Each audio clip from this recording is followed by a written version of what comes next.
Hi, I'm Renee Terrell and I'm here with Izzy Udom-Ritkel, who is our Senior Relationship Manager in our investment banking team. Izzy, in 2016 we have seen Brexit, we've just seen the US election. What impact is that having on our investment banking fee pool? Well, Renee, it really depends on what world region you look at. If we take the Americas, then it hasn't really had an impact there at all.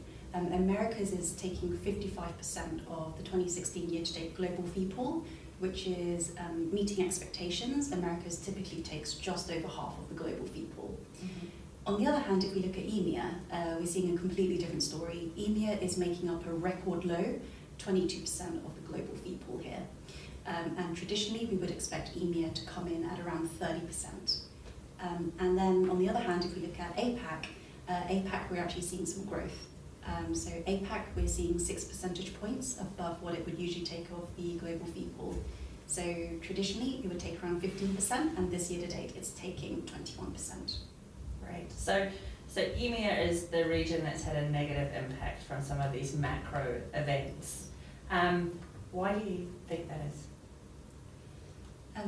So if we look across the primary capital markets, the number one item that people are going to think about is Brexit and the impact that that's had on companies, their decisions, and the confidence to go ahead with these transactions, which are transforming.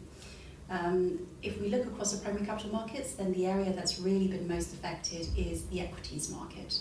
In the equities market, we're seeing revenues this year of just above 2.1 billion, which is well below the full year average we've been seeing over the past years. We'd expect it to hit around the 4 billion mark.